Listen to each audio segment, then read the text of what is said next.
बिस्मिल्लाहिर्रहमानिर्रहीम। किस्मत की बात है कि मिर्ज़ा जहलमी ने जब सहाबा का दिफा करने की बजाय उन पर बेबुनियाद इल्ज़ाम लगाए तो अल्लाह ताला की तरफ से इस पर यह फटकार पड़ी कि ये मुख्तार सख्फी जैसे लोगों का दिफा करने पर आ गया। बहरहाल हमें सहाबा का दिफा मुबारक हो और मिर्ज़ा जहलमी को मुख्तार सख्फी और इस जैसे लोगों का दिफा मुबारक हो। हम पहले आपके सामने मोहम्मद अली मिर्ज़ा का मौक़िफ़ पेश करेंगे कि मोहम्मद अली मिर्ज़ा का मुख्तार सख्फी के बारे में क्या मौक़िफ़ है। तो आइए चलते हैं वीडियो की तरफ और देखते हैं कि मोहम्मद अली मिर्ज़ा इसके बारे में क्या कहता है। मुख्तार सख्फी के मुतल्लिक मिर्ज़े के कई सारे क्लिप्स यूट्यूब पर सामने आ चुके हैं। इनमें से जो ज़्यादा मशहूर है और जो उसके अपने ऑफिशियल चैनल पर मौजूद है, 2 मिनट का क्लिप है जिसका तज़किरा मिर्ज़ा जहलमी ने ख़ुद कई दफ़ा किया है। उस क्लिप में से हम आपके सामने मिर्ज़ा जहलमी का मौक़िफ़ मुख्तार सख्फी के मुतल्लिक पेश करते हैं। तो मुख्तार सख्फी के बारे में जो मुतज़ाद बातें आती हैं, तो इस तरीके से कोई वाज़े मुझे कहीं नहीं मिला उसके बाई नेम के साथ कि उसने कोई दावा नबूवत किया। वो हम दिफा इतना करते हैं कि भाई हमें कोई ये साबित नहीं कर सका कि उसने दावा नबूवत किया है, हमारे पास सही सनद से लेके आए। एक और वीडियो में मिर्ज़ा जहलमी मुख्तार सख्फी के बारे में क्या कहता है वो भी सुन लें। याद रखिएगा, मुख्तार सख्फी ने आले उमैया की बीजकुनी की थी।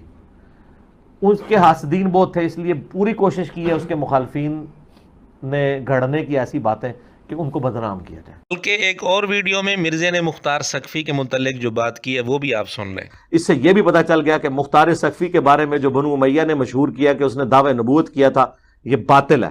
तो इससे पता चला कि मुख्तार सख्फी के ऊपर भी बेसिकली झूठा इल्जाम लगाया गया। क्यों? उसने कातलीन हुसैन से बदला लेके मुसलमानों के दिल ठंडे किए थे, और ये इतना बड़ा इल्जाम लगा कि सुन्नी और शिया दोनों ऑलमोस्ट इसके ऊपर मुत्तफिक हो गए इस इल्जाम के ऊपर। अब हम आपके सामने मोहम्मद अली मिर्ज़ा के रद्द पर बतौर तहकीक मौलाना इमरान सफदर साहिब की वीडियो पेश करेंगे कि मुख्तार सख्फी असल में था कौन और क्या इसने नबूवत का दावा नहीं किया था। तो आइए चलते हैं वीडियो की तरफ। अब मिर्ज़ा जहलमी ये तस्लीम भी कर रहा है कि सुन्नी शिया तकरीबन दोनों मुत्तफ़िक हैं इस पर कि मुख्तार सख्फी ने दावे नबूवत किया था। फिर भी मिर्ज़ा कहते हैं कि मैं मानने के लिए तैयार नहीं हूँ। काश मिर्ज़ा जहलमी इतना सख्त मेयार सहाबा रज़ी अल्लाह तआला अन्हुम के लिए बना लेता। लेकिन बात वही किस्मत की है। किसी की किस्मत में सहाबा का दिफा है, किसी की किस्मत में मुख्तार सख्फी जैसे कज़्ज़ाब लोगों का दिफा है। अब हम आपके सामने कुतुब हदीस से और अइम्मा अहले सुन्नत से ये बात साबित करते हैं कि मुख्तार सख्फी कज़्ज़ाब था, झूठा था और उसने दावे नबूवत किया था। फिर इसके बाद मिर्ज़े ने मुख्तार सख्फी को बचाने के लिए और उसके दिफा के लिए जो शुबहात पेश किए हैं उनकी भी हकीकत आपके सामने वाज़े की जाएगी। मुस्नद अहमद में सही सनद के साथ रिवायत मौजूद है। रिफ़ा बिन शद्दाद कहते हैं, कुन्तु अक़ूमु अला रअसिल मुख्तार, मैं मुख्तार सख्फी के सर पर खड़ा था, यानी उसके बिल्कुल करीब खड़ा था।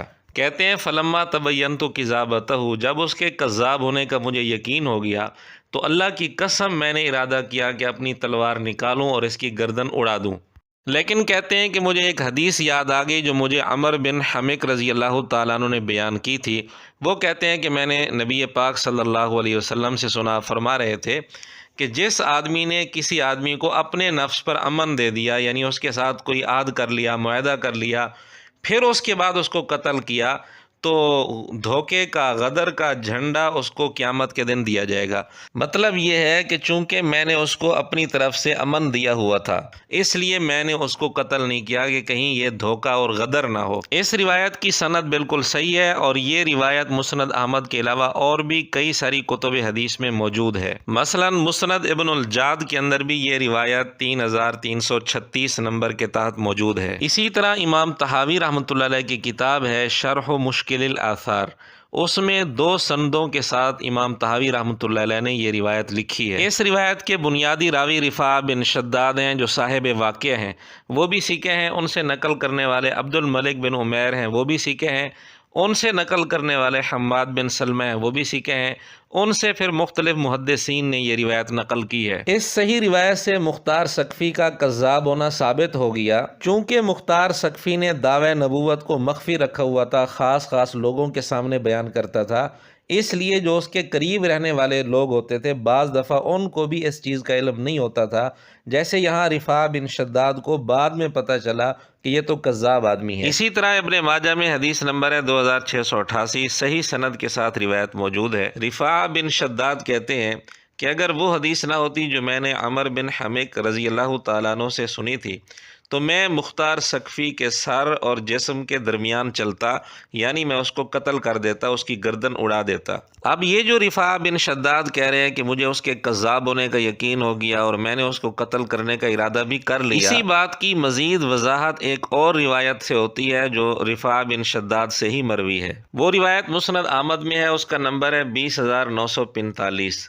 رفاع بن شداد کہتے ہیں میں مختار کے پاس گیا، اس نے میرے لیے ایک تکیہ رکھا اور کہنے لگا کہ اگر میرے بھائی جبریل اس دوسرے تکیے سے نہ اٹھے ہوتے تو میں یہ تکیہ تیرے لیے رکھ دیتا، یعنی جو تکیہ اس کو دیا تھا وہ اور تھا، اور دوسرے تکیے کی طرف اس نے اشارہ کیا کہ جبریل ابھی ابھی یہاں سے کھڑے ہوئے ہیں۔ تو رفاع بن شداد کہتے ہیں میں نے ارادہ کیا اس کی گردن اڑا دوں، لیکن مجھے وہی عمر بن حمق رضی اللہ تعالیٰ عنہ والی حدیث یاد آ گئی۔ یہ روایت بھی بالکل صحیح ہے اور دیگر کتب حدیث میں بھی موجود ہے، جیسے امام طحاوی رحمۃ اللہ علیہ کی شرح مشکل الاثار، اس میں بھی یہ روایت سند کے ساتھ موجود ہے۔ اس میں بات مزید وضاحت کے ساتھ موجود ہے۔ رفاع کہتے ہیں میں مختار کے پاس گیا، اس کے پاس 2 تکیے رکھے ہوئے تھے، اس نے ایک باندی سے کہا کہ رفاع کے لیے ایک اور تکیہ لے کر آؤ، تو کہتے ہیں میں نے اسے کہا کہ یہ 2 تکیے رکھے ہوئے تو ہیں، تو وہ کہنے لگا کہ ایک تکیے سے جبریل ابھی کھڑے ہوئے ہیں اور دوسرے تکیے سے میکائیل کھڑے ہوئے ہیں،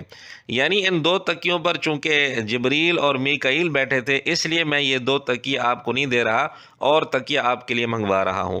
تو پھر کہتے ہیں کہ میں نے ارادہ تو کیا اس کو قتل کروں، لیکن وہ عمر بن حمق رضی اللہ تعالیٰ عنہ والی حدیث مجھے یاد آ گئی، اس لیے میں نے اس کو قتل نہیں کیا۔ مزید انشاءاللہ دوسرے حصے میں آپ کے سامنے روایات پیش کی جائیں گی۔ اس ویڈیو میں ہم نے صرف رفاع بن شداد کی روایت کو پیش کیا ہے کہ جس میں وہ کہتے ہیں کہ مختار سقفی کے کذاب